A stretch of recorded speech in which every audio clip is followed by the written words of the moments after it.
The Machine from Outside by Don Howard. Men call me mad. Perhaps I am now, but then, before that succession of terrible events, I was at least as sane as the average person. Now the sight of a flame, a red color, or the slightest unusual sound paralyzes my reason with fear and conjures up old memories that haunt me night and day. Then I was normal, aside from the fact that my life was guided, and I pride myself, guided well by premonition, a mysterious sixth sense that had never failed to warn me correctly. When I did not heed it, disaster invariably followed, but never more swiftly and horribly than that winter night. It was dark, moonless. The stars danced with an unnatural brilliance at the zenith, winking like signal fires, portending some dreadful event. I was walking across the silent snowfields that stretched endlessly in every direction. But were they silent? A low sound reached my ears, a rushing noise like waves beating on a distant shore. A faint luminous glow spread over the sky, and a gigantic shadow of my body was thrown athwart the landscape, a yawning black pit, threatening to engulf me. A giant meteor had swept from the sky. As large as the full moon, but much brighter, it neared the earth, enveloped in a cloud of white vapor and a huge train of sparks trailing in its wake. The light on the snow increased to a blinding glare as the meteor rushed at me with the speed of a rifle bullet. In the hope of escaping annihilation, I turned and ran, my way as brilliantly lighted as by a noonday sun. The roar culminated in a terrific explosion as the meteor crashed to earth just beyond the next rise. Darkness threw a smothering shroud over the scene. The force of the impact had thrown me to the ground. I could scarcely breathe in the pall of sulphurous vapor that enveloped me. Gasping, I rose to my feet and looked around. The stars had been blotted out, and the only light visible was a fire that glowed darkly in the supernatural fog. The sparks had started a blaze in a nearby grove of trees. A dark form loomed up before me as suddenly as if it had been materialized from the cloud itself, and I heard a familiar voice speaking. "Hello, is that you, Jackson?" And then, seeing that his recognition was correct, "Wasn't it wonderful?" "Wonderful?" I exclaimed. "Do you mean that for humor, Dr. Sarntoff?" "Most assuredly not. Why, Jackson, this is the most extraordinary scientific event I have ever seen." I might have known it. Dr. Sarntoff was one of those brilliant scientists whose imagination had not been quenched by cold-blooded reason. His work, therefore, was little known in scientific circles, where fact and theory must be so skillfully intermingled as not to be easily detected. Sarntoff was unusual. Most men would have called him eccentric, and even at this moment he presented a strange figure. Hatless and coatless, he utterly disregarded the bitter night chill. His collar was slightly awry under his iron-gray beard, and his cheeks were flushed from excitement. His small blue eyes were flaming under their bushy brows. "It must be a gigantic meteorite!" he exclaimed. "And on my property, too! What luck!" He started off on a wild scramble toward the fire, I following somewhat dubiously, though he assured me that the danger was past. The warmth of the fire did little to relieve my depressed spirits. I felt that nothing good could possibly come from this incident. It was too weird, too ghastly, too supernatural. A moment later, we stood at the edge of a pit some 10 feet in diameter. The snow had vanished from its sides, and a faint haze of steam rose from its depths. The inner walls were hot to the touch. "This is where the meteor lies," said Sarntoff. "Well," I answered cynically, "it can lie there for all I care. A chunk of metal from another star is no different from what we can mine here." "I'm not so sure," he replied. "I've been experimenting for years with meteoric iron, and I've found traces of a new metal, not unlike manganese, but upon which acids and heat have little effect. This huge meteor will give me the opportunity I've longed for." I was not disposed to a scientific discussion. Such things usually bore me, and tonight I was unnerved and anxious to return home. Sarnoff, nevertheless, continued to elaborate. If I can prove there is such a metal and discover its properties, we may be able to find it here on the Earth. Think of its practical applications. Why, man, it would be one of the most valuable finds of the age. He stopped as I yawned audibly. What cared I about this new metal? Probably it was some fiction of Sarnoff's too vivid imagination, but then I did not know. I slept fitfully through the night. The next morning found me so feverish and exhausted that my physicians recommended a complete rest at the seashore. They said I was on the verge of a nervous breakdown. Although I did not see Sarnoff again for more than 4 months, I followed as well as possible the history of the meteor as it was given in the newspapers.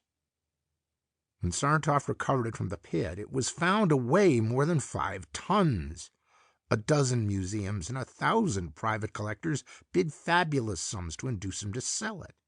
For a month it was on exhibition at his home until Sarnoff made the announcement that set the scientific world awry.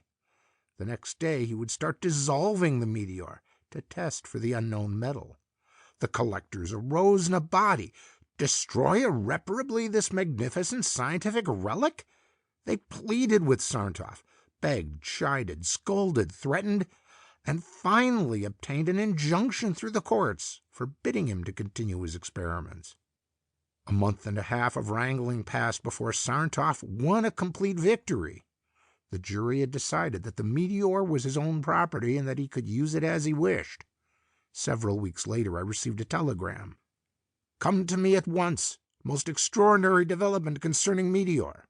Sarnoff." I obeyed with misgivings. My nerves had not yet recovered from the shock of close contact with that meteor. In my dreams I could hear it hissing by, feel its heat on my face, and would wake up trembling with fear. The slightest humming noise of any sort was enough to make me sick with dread. This spectre haunted me night and day, but nevertheless I returned.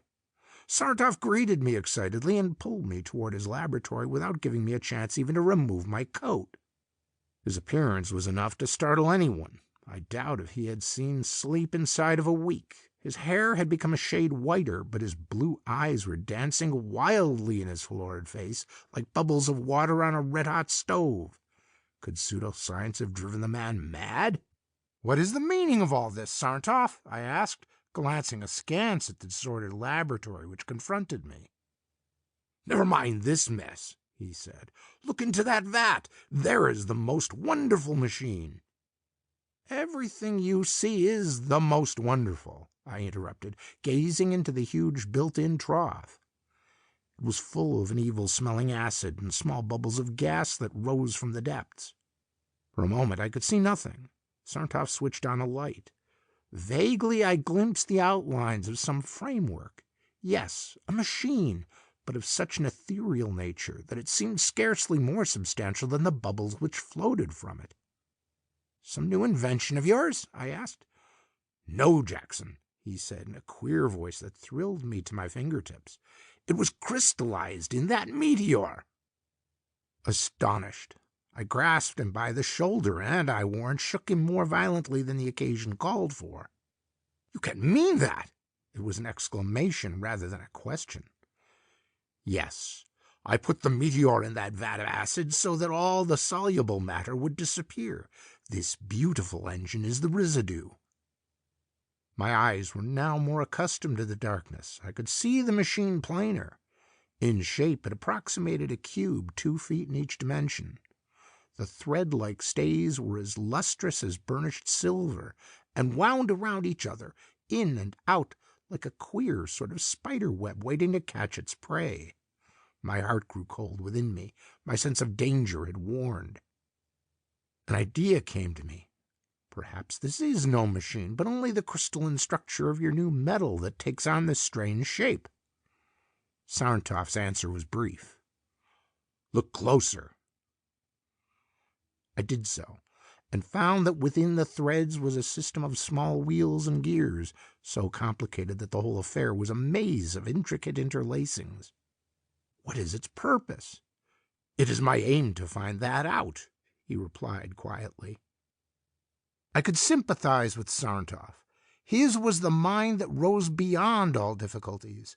No doubt in his imagination, this engine was some affair that would solve the mystery of the universe, complete the knowledge of the human race, or provide a source of power far beyond human concept.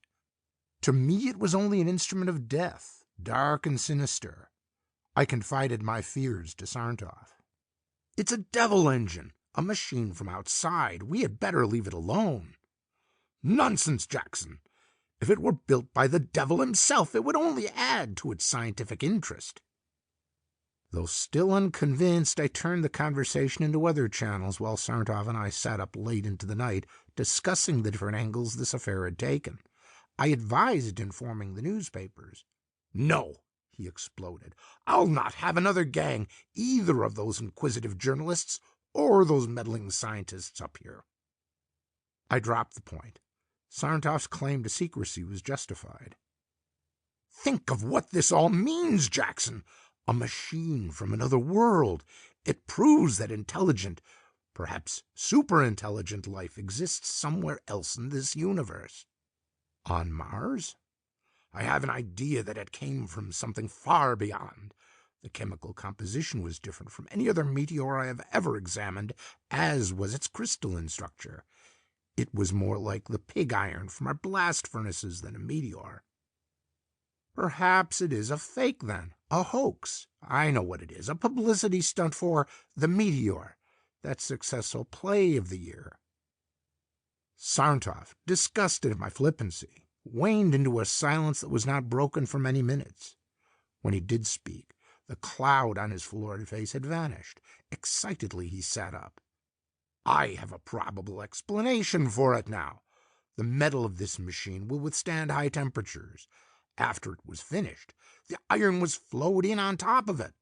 Perhaps the whole affair is a torpedo, shot at us by some distant planet, the machine being the explosive part. And thus for a week we theorized, while Sarntov and I labored night and day at the devil engine, as I had come to call it. The acids had to be carefully washed from it until finally it stood clean and dry on the floor of the vat.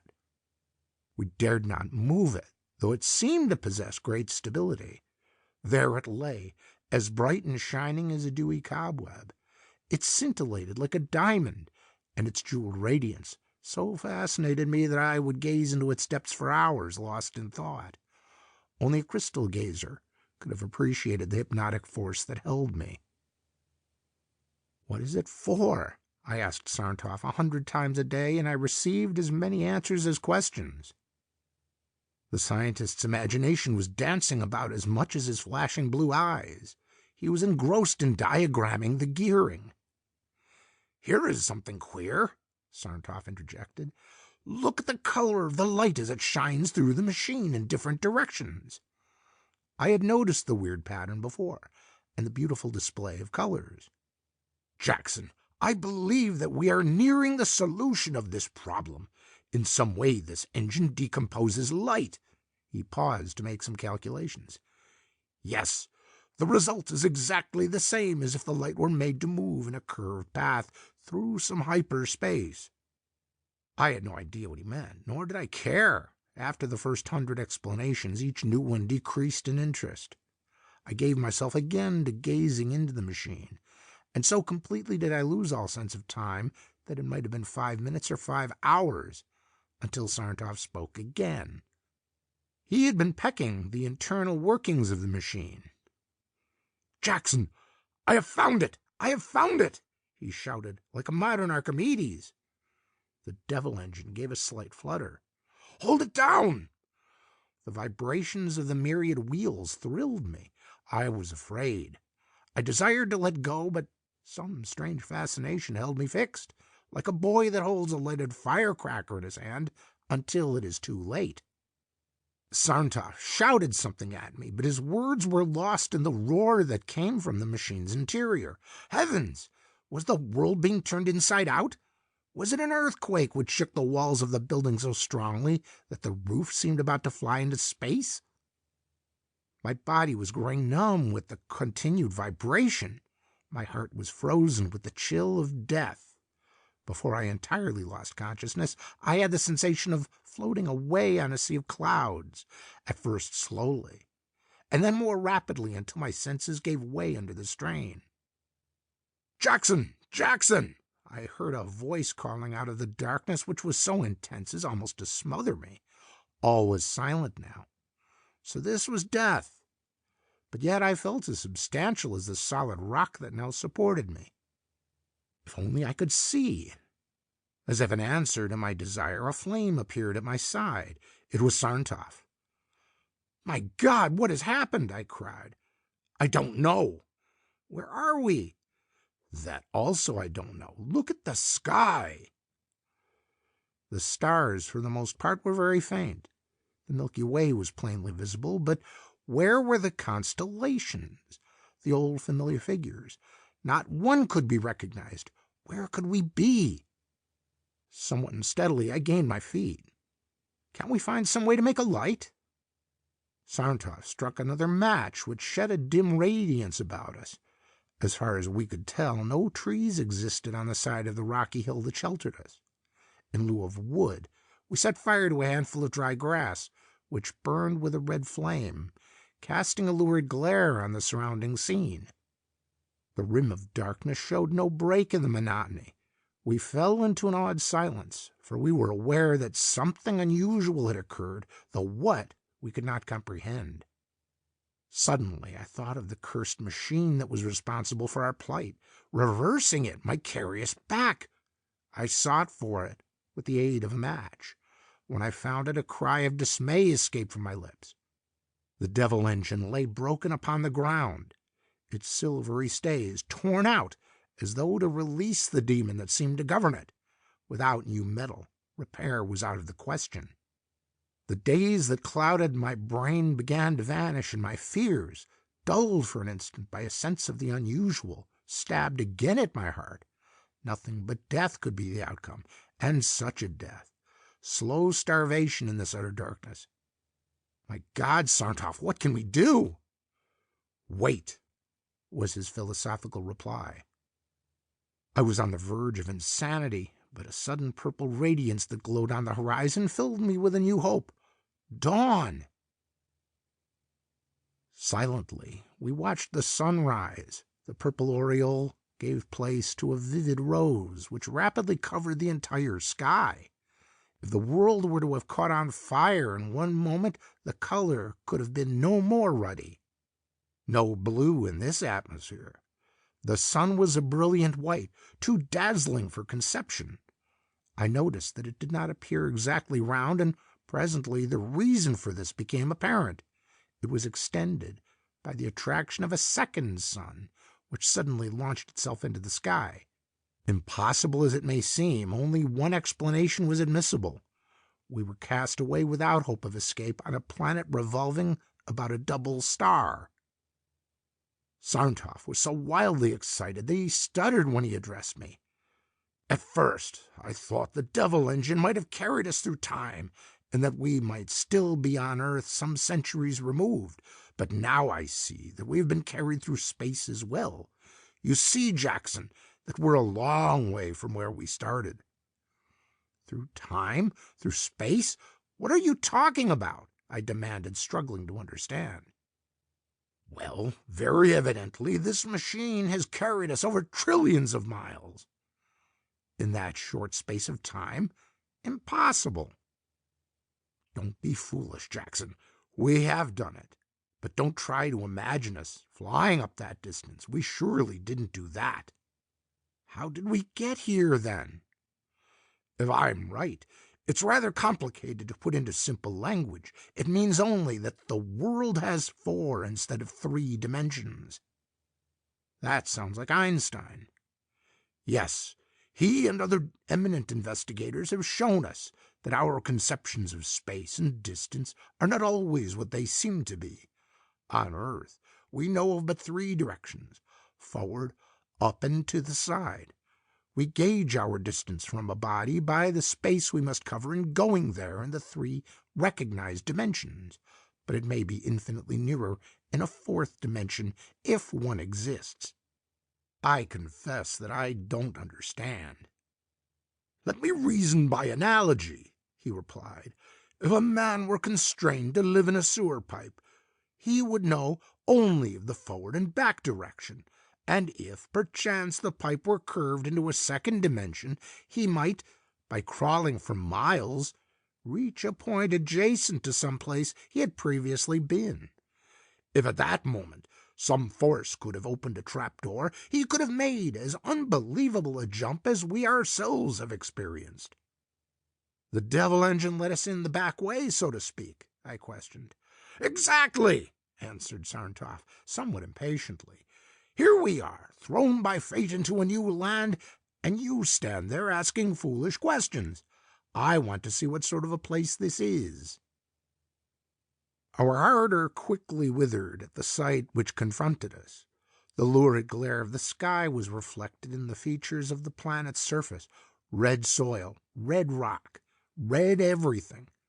But after all, why should not red be the dominating color somewhere? It is only a question of the size of the dust particles in the atmosphere, explained Sarntoff. On the Earth, they scatter the blue light. Here, the red.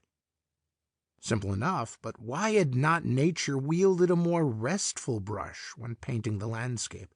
A delicate green or blue here and there to relieve the monotony of the scarlet splashes.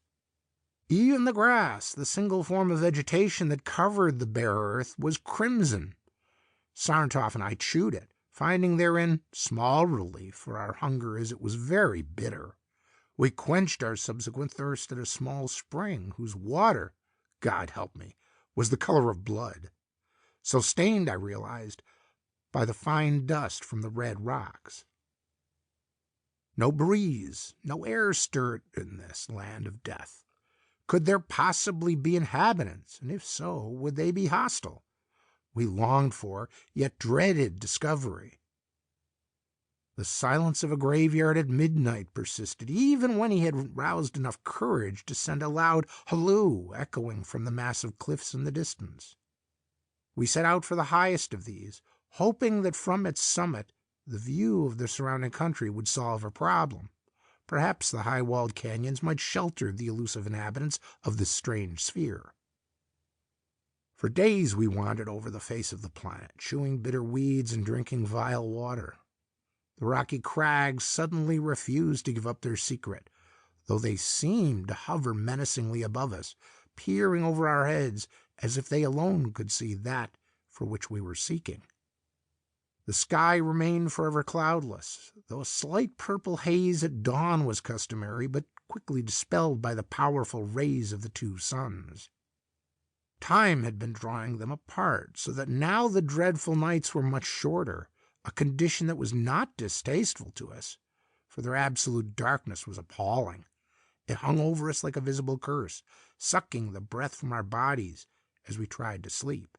I would have given years from my life to have had some natural noise break that eternal silence.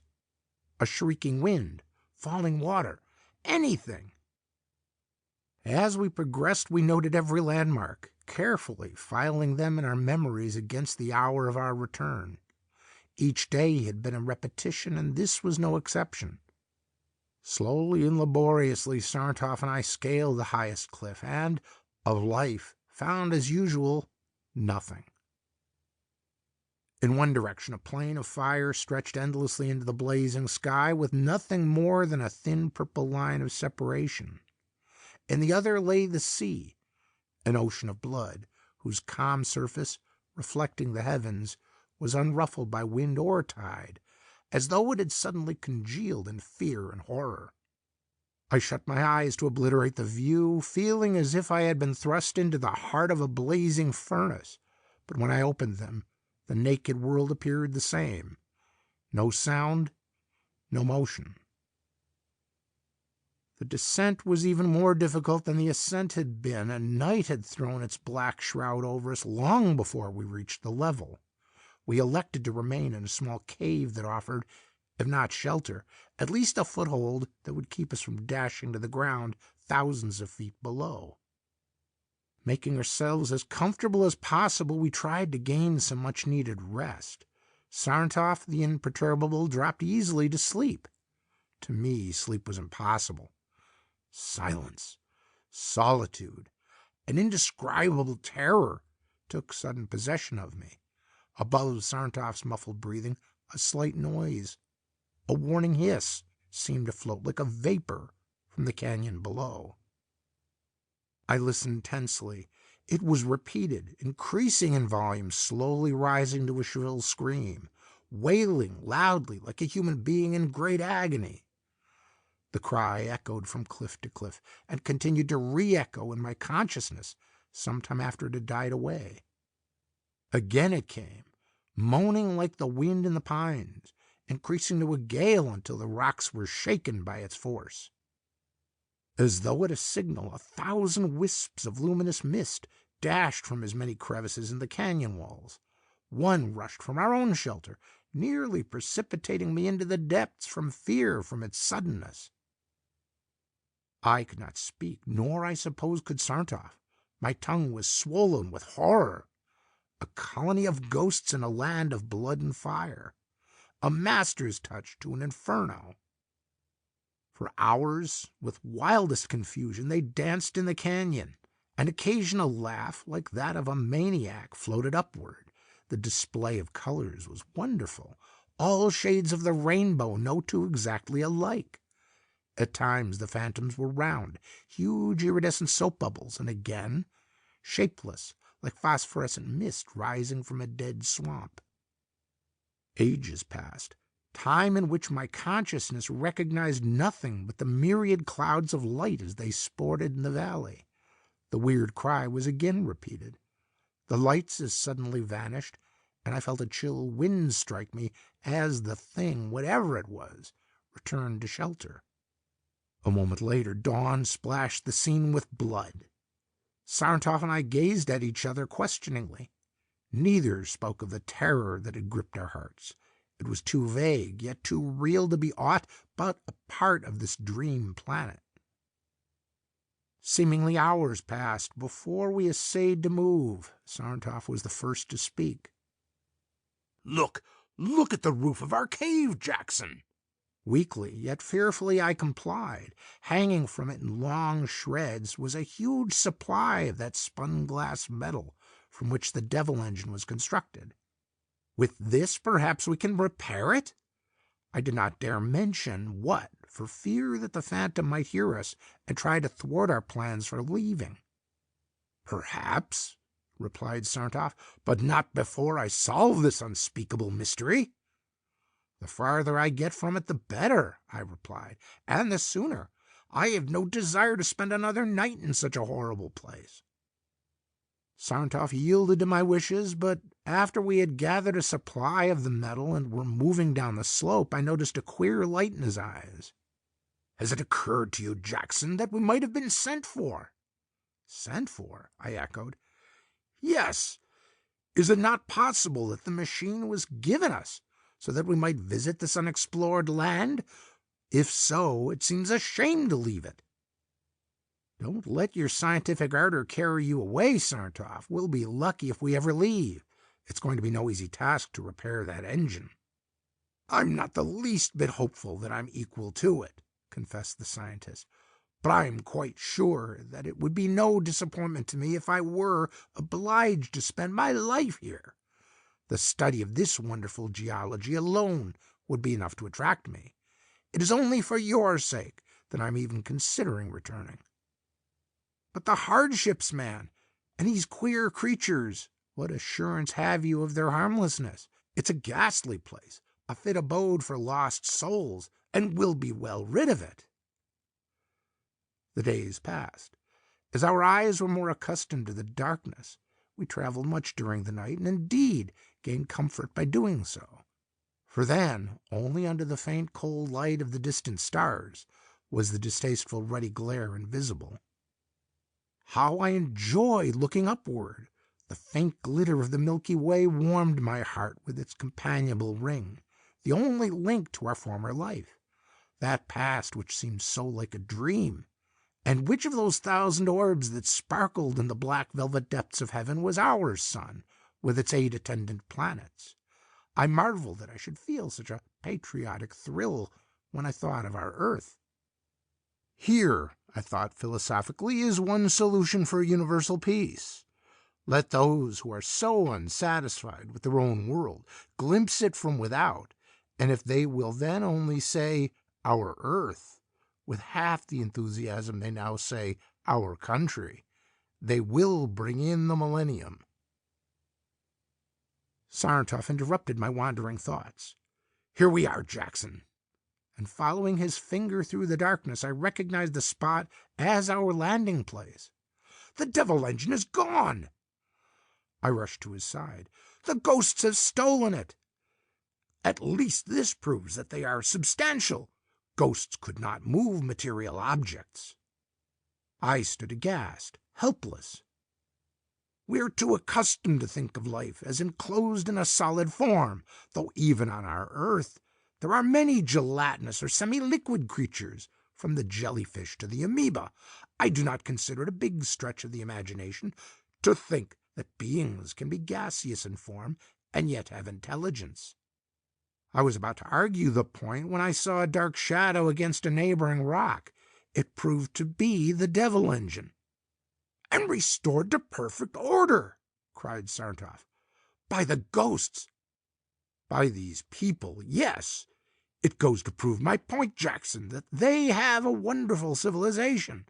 If I only knew how to communicate with them, I would remain. There must be some way." "No, no," I interposed hurriedly, fearful that he might change his mind. Since that memorable event of the canyon, we had seen nothing of the weird creatures that inhabited this strange world. But the moment I touched the devil engine, a faint light appeared. Turning quickly, I found hundreds of the creatures slowly encircling us, gradually filling in the ever-narrowing rim of darkness. "Hurry, Sarnoff!" I shouted. "They'll stop us!" Sarnoff did not reply as he touched the lever that would reverse the engine, sending it back along the path through which it had come. I grasped the engine with a new confidence in spite of the dancing bubbles, feeling its vibrations tingling in my brain. A strange glow suddenly seemed to come from the machine's interior. Whether it was reflected light or not, I could not say. But in my horror, I fancied that one of the creatures was concealed therein. I cried my conclusion to Sarnoff. "Nonsense!" Nevertheless, the idea of a machine with a soul, a true devil engine, sported through my consciousness, filling me with a terror as deep as infinity. The machine quivered as though anxious to be off. That weird cry that drove the spirits to oblivion resounded as Dawn's bloody dagger cut through the darkness. Sarnoff suddenly stood erect, the light of a new resolution burning in his eyes. "Goodbye, Jackson. Someday I may return." Not come with me? But it was too late. The words trailed into the vacant ether. My last vision of him will remain painted forever upon my memory, and in one color, a stalwart figure silhouetted against a blood-red sky. For an eternity I floated away as in a dream. Crash! I had struck something hard, and a slight explosion followed. I was lying on the floor in Sarnoff's laboratory, with a red flame licking at my feet. I fainted. The next day at the hospital, the intern acquainted me with the details. "A fire at Sarnoff's," he explained. "You were rescued from the midst of the flames." "And Sarnoff?" I questioned. "It's queer. His body has not yet been found." It never was. End of The Machine from Outside by Don Howard.